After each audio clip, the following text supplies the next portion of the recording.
Hello, hello, hello, everyone. Happy Wednesday. I'm Claire Jones. If we haven't already met, I'm an author and small publisher committed to changing the world for the better through inclusive stories and practices. And we are jumping on today for my Authorvision Facebook Live series, where I interview the amazing and inspiring authors in my network to discuss the personal visions that have shaped our lives and careers. So if you're joining us, please like, comment, share below. Let us know that you're here. And today I'm talking to Vicki. Yay! I'm so glad to have you here. Well, hello. I am so glad to be here. Yeah. Well, let's just jump right on in. Tell me your backstory. How did you get to where you are today? That's interesting because as a child, if you had told me I'd be doing what I'm doing today, I would have been like, I couldn't have even, foreseen that. So, but what happened is I am a natural born animal communicator and healer. And I didn't know that because it was just natural to me. Yeah. And so when I was 11, my kitten got diagnosed with distemper and took him to the vet. And the vet's like, well, he's going to die. There's nothing we can do. And as a child, I didn't really understand the death, but I knew I didn't want that. And so I did what was natural to me. And I didn't have language for it at the time, but I do today. So the healing energy kicked in. And I can remember I was holding my kitty and we were connected and it was like time stood still. We're in this white light orb and it was just this blissful place. And then when that process stopped, I put my kitten down and went on about my way. And my kitten lived many more healthy years. Wow. And so I learned early on that veterinary medicine, we need it. It doesn't have all the answers. And my love of animals was so great. But as a child, I didn't have a veterinary. I didn't really have that as a career path. I didn't have a model that was, forefront in my life. So I went off and studied computers. Total opposite, but I have a very strong analytical brain. And so I loved the programming the computers and I did that for 15 years. And then it was like my head was doing all the work and my heart was just withering. I know that feeling for sure. And I'm like, okay, I have got to get heart-centered, and heart-centered was animals to me. And so it was interesting because I was on a nature hike. Nature always speaks to me, and I found a heart-shaped rock. The bottom half was dull and gray. The top half was white and sparkly. And I knew I was at a choice point. Because if I stayed where my heart was just dying, it was not getting any, time and attention. And I just knew I didn't want to live the rest of my life with my heart being dull and gray. I wanted to live my life with my heart fully white, light, and sparkly. So I went in that week and turned in my resignation in my computer job, which was scary because I'd already been doing career tasks. I'd already wanted to change, but there was nothing that showed what I do today. That wasn't a career, that was even on the horizon.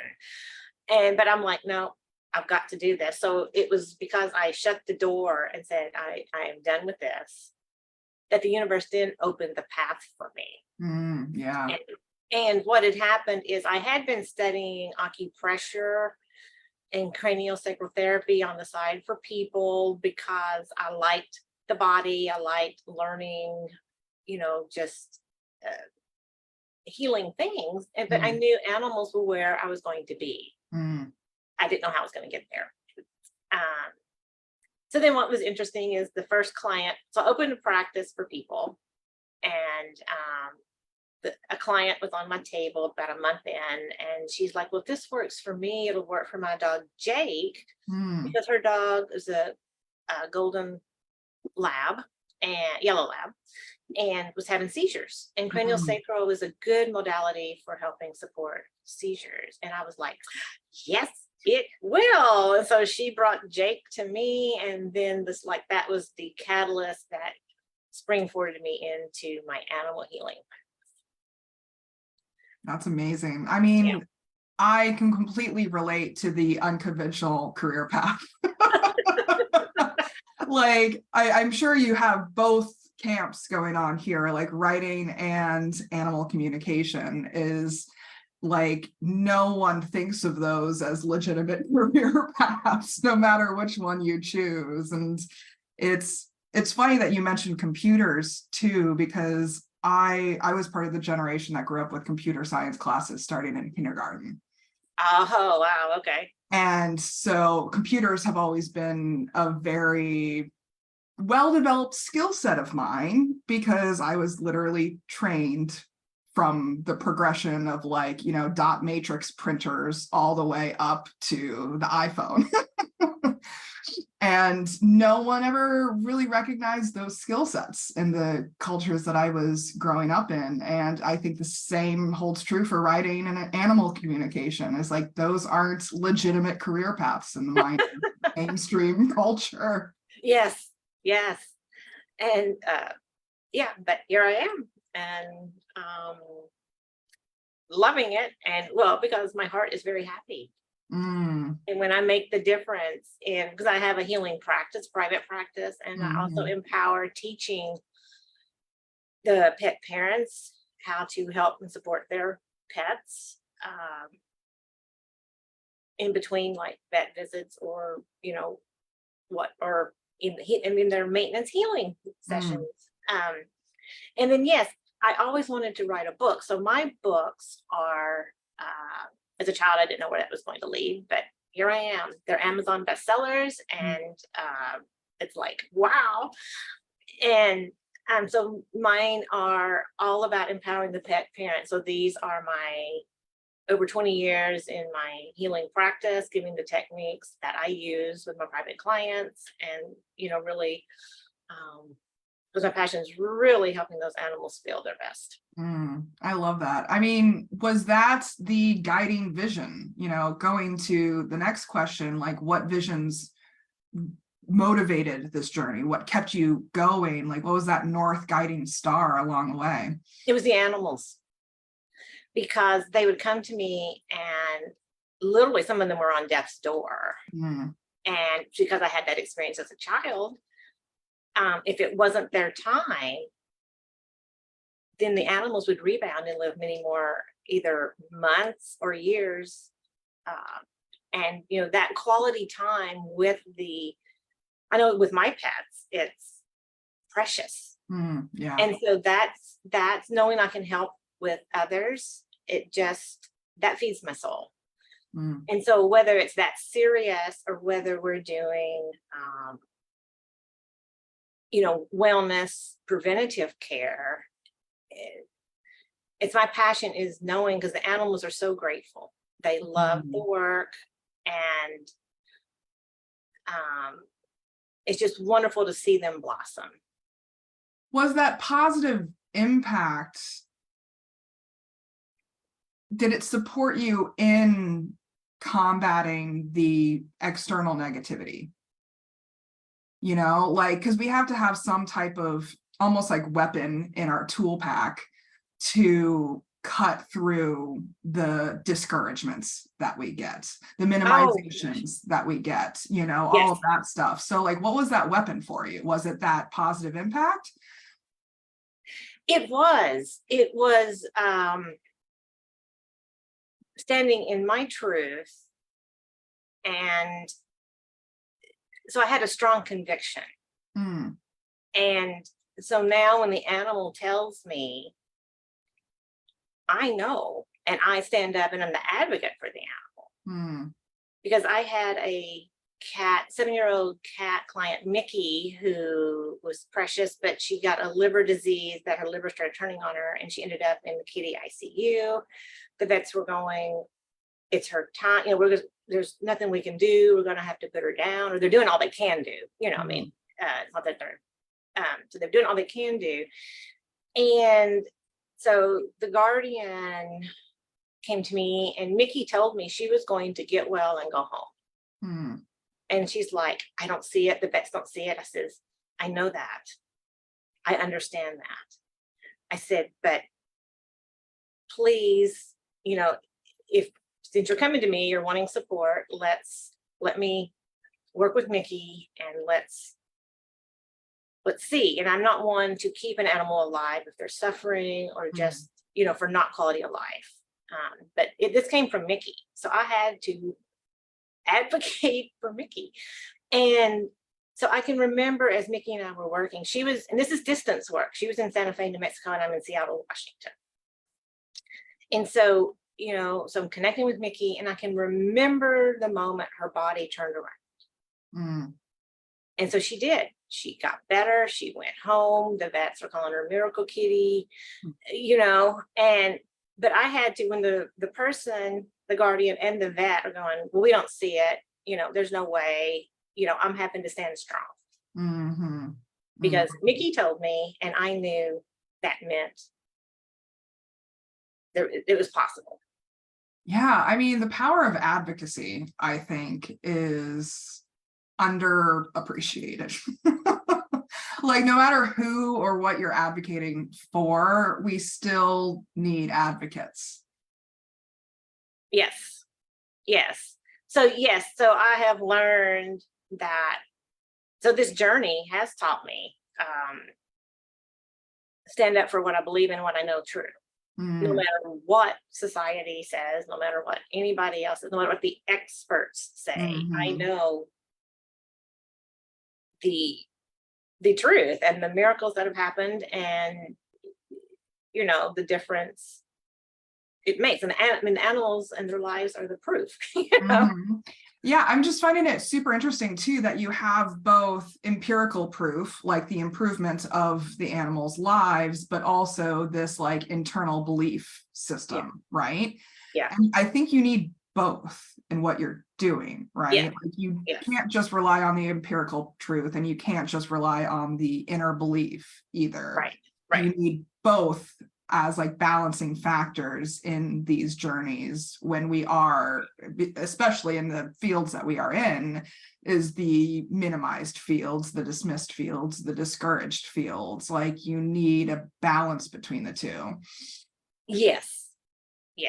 And so I came from a very science-oriented background, because my dad was a pharmacist, so very in the Western medical model, or aware of it. And then knowing from my experience with nature and the animals and my experiences with my kitten as a young age, it's like, I know there's more. And so then having the very strong intuitive connection with that. So I can, so I have to balance. Yeah, because if you just have the internal belief, it turns out like delusional. Exactly. But if you just have the empirical evidence, like you can find a lot of empirical evidence for a lot of different things, but it's not like specified empirical evidence, right? Yes. So you need both of those as balancing factors. Yes. And so that's my strength. And we talked a little bit about lessons in terms of what you've learned, but what were like the big takeaways with this journey? Listen to your heart and follow your heart. Because that heart rock, when I listened and went in and turned my resignation, that's when all the doors happened and opened for me, for my heart's purpose. And that took guts. I didn't realize how much guts. I just knew that was what I was supposed to do then. To leave this high-paying, cushy job to branch out on my own and into a field that wasn't widely accepted. But my heart knew. So my advice is, if your heart has it, follow it. The universe will support you. I love that it's a circular relationship too, like between this internal belief and external evidence that we're talking about here, because the internal belief feeds the external evidence, and the external evidence feeds the internal belief, right? Yes. And like, I'm a neuroscience nerd, and it's all about these like confirmation biases that we're all like, it's literally wired into our brains. And science has shown that when you believe that there are more opportunities out there, you literally perceive more opportunities out there. And so like, there's this circular relationship going on there. And you started from the internal belief, right? But the external evidence backed that up. Yes. Yes. Yeah. Yeah. And it's happened enough that I have learned that just because I don't see the way doesn't mean there isn't a way. Mm-hmm. You know, to stay open and you know, and know anyway, and let the universe guide and lead me and support me. Mm-hmm. I mean, going back to this concept of advocacy and following your heart, like, are there other instances in your life that are parallel to that as well, like outside of the work that you do? Because I'm sure this shows up in your relationships. I'm sure this shows up in your hobbies, you know, the things that fill your life beyond just what you do for work, because these kinds of lessons aren't just one dimensional. Right. Right. It's so integrated into who I am right now that it's well, it's who I am. That I don't, the examples aren't just flowing right now to share because it's my way of life. There's so many. It just happens all the time because I'm in that flow. Mm-hmm. Yeah. I mean, like, how does that affect your day to day? Like waking up in the morning, going to bed at night, going through the decision-making processes. Like, I'm sure it does, right? Oh, absolutely. And I wake up going, okay, what miracles are here for me today? Because when I open to the possibilities, instead of going, okay, I know I have this list of things to do, or, you know, it could be mundane, or, you know, it's like, no, what miracles? Because each moment is different. Even though if it looks the same, it really is different. So I find when I keep that attitude, it's amazing what shows up. And then going to bed the same way. I do have a morning routine where I ground and center so that I start my day well grounded and centered and aligned in a calm manner to navigate the day.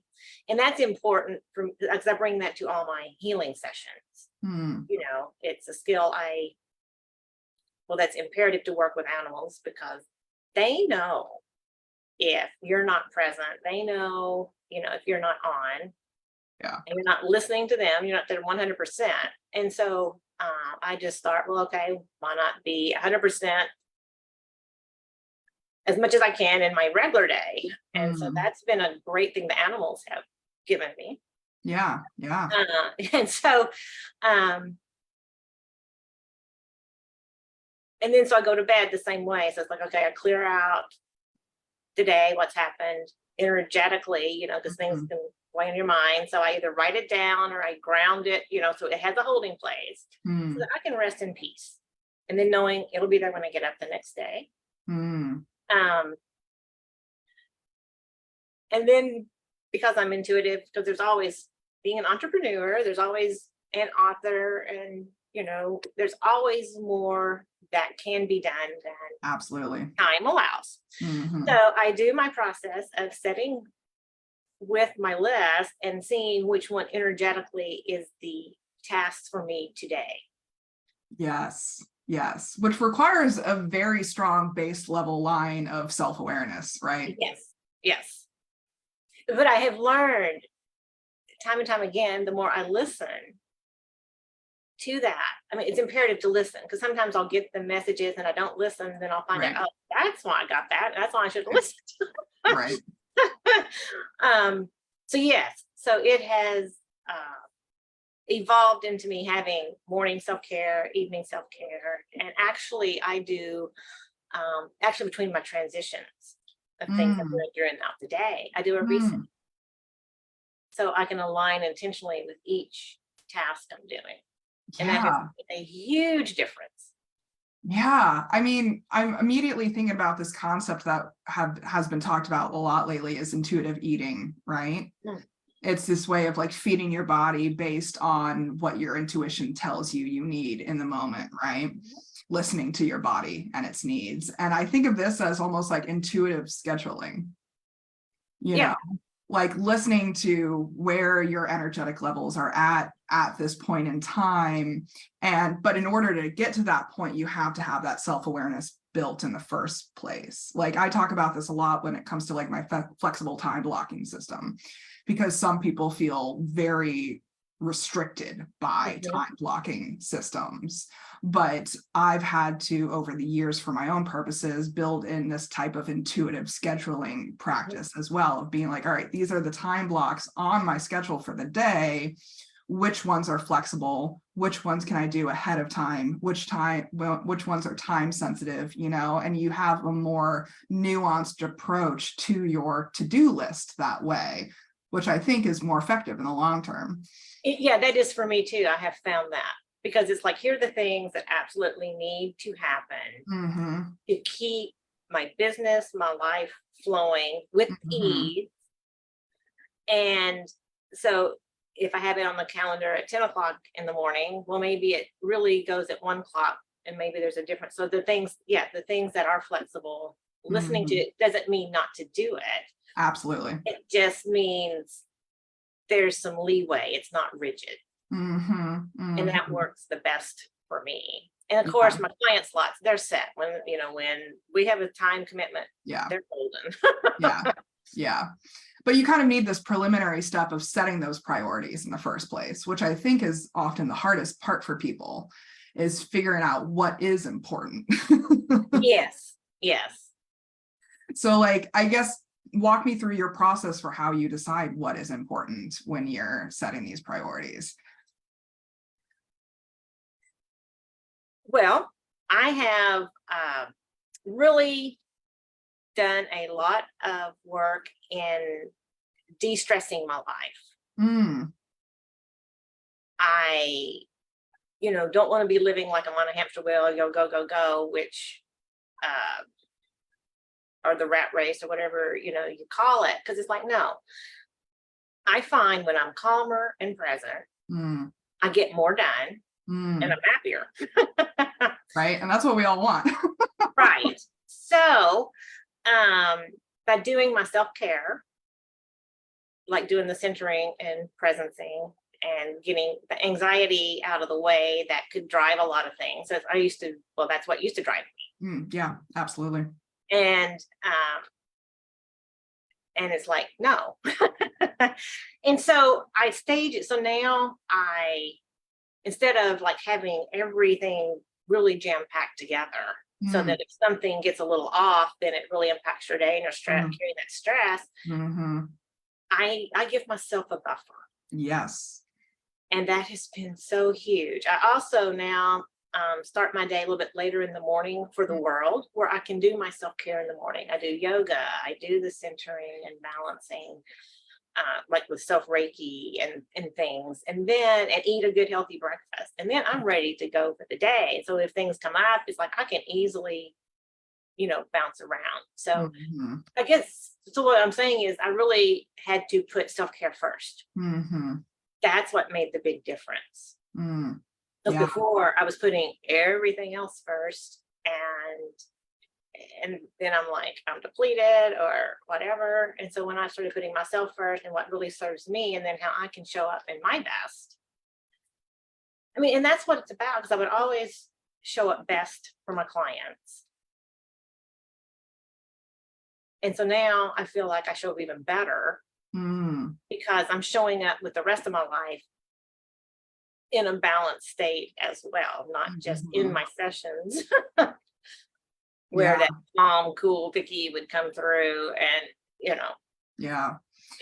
I love that we're talking about this, because there was a podcast that I did last week where someone asked me how they could start the process of putting down the need to help everyone all the time, because that gets exhausting, right? You get easily depleted by feeling the need to help everyone all the time. Yes. So he was asking me, like, how do you put that weight down just for a little bit, And I was like, well, you got to help yourself, right? You got to help yourself because you can't pour from an empty cup. So think of it as you're helping yourself to help others. Exactly. And that's what you're talking about. Yes, because now I have more to give, and from a fulfilled place, where I'm drained and depleted. Yeah. And so I can help others better. Mm-hmm. I love that you brought up the de-stress thing too, because I've had the same New Year's resolution for the past decade. Every year I have the same resolution, because for me, it's all that matters at the end of the day. More love, less stress. Yeah. So every year I just try to make small steps towards those two goals. More love, less stress, whether it's love towards myself, love towards other people, love towards the environment, doesn't matter. Less stress in my own life, less stress in my people's lives, less stress in my home environments. Like, it's easy to take small steps in that direction, right?